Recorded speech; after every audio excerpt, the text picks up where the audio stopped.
Goeiemôre almal, so lekker om weer saam met julle te wees. Ek praat saam met oor wat Pastor Anders gepraat het oor Sondag. Sien jy nog die Here in jou lewe raak? Sien jy die wonderwerke? Sien jy die dinge wat die Here in jou lewe en om jou lewe en in ander mense se lewens doen? Of is so besig met ander dinge of is so gefokus op al die negatiewe dinge wat in die wêreld aangaan en ons sien nie meer die Here Jesus raak nie.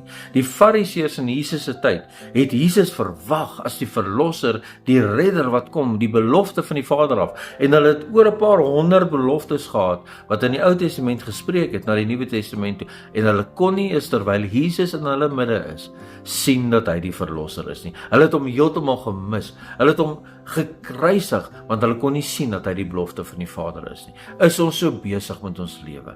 Is ons lewe so aan die gang gejaag? Is ons so lewe ons self gefokus dat ons die Here Jesus in ons lewe mis? Ek wil graag 'n versie lees uit Jesaja 60 vers 3, en dit is 'n baie bekende versie. En nasies sal trek na jou lig en konings na jou stralende opgangs. Kan mense nog na jou toe getrek word? Is jy nog beskikbaar vir die Here? As die Here iemand aan jou toevertrou of in jou area inbring of met jou laat kontak maak wat hom werklik nodig het, kan die Here hulle toevertrou aan jou?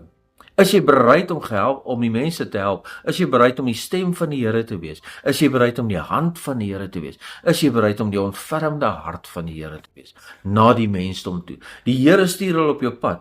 En hy roep die mense in na ons toe, maar ons is baie keer so besig met ons eie lewe. En ons mis dit, of jou eie probleme, en ons mis wat die Here wil doen. Die Here het ons geroep en sê, gaan dan heen en maak disippels van alle nasies. En hy wil hê ons moet mense in, want ons is die hand van die Here Jesus na die wêreld toe. Ons is die stem van die Here na die wêreld toe. En ons is die geleentheid wat die mense het om Jesus te aanvaar, wat die weg na die Vader toe is, wat die prys vir ons almal betaal het, en ook vir die mense wat hom gered is, en die mense wat hom nodig het. Word deel van wat die Here besig is om te doen. Moenie mis wat die Here besig is om te doen in jou lewe en ander mense se lewens nie. Laat die Here ons lei. Laat ons deur hom gelei word daagliks. Vertrou op die Heilige Gees.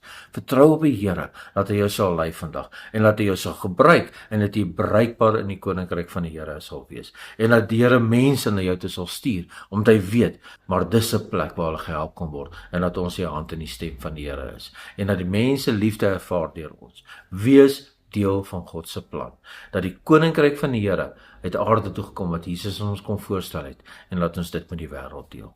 Kom ons bid saam. Here, help ons dat ons die hand na die wêreld is wees, Here, maar dat ons sal bereid wees om vorentoe te staan, Here, en die lig te laat skyn, en dat U sal verheerlik word deur die goeie werke wat gebeur, Here Jesus, deur U naam. En dat die mense sal verbaas wees oor wat U doen, Here Jesus. Seën ons elkeen vandag, Here, en ons maak onsself oop en bereidwillig om betrokke en deel van U koninkryk te wees. En Here, as U ons wil gebruik vandag, gebruik ons, Here Jesus, ons is daar. En dankie, Here Jesus, die elkeen seën vandag. En dankie dat U hulle aanraak, ons vra dit in Jesus naam. Amen. Amen, en mag jy 'n wonderlike dag hê.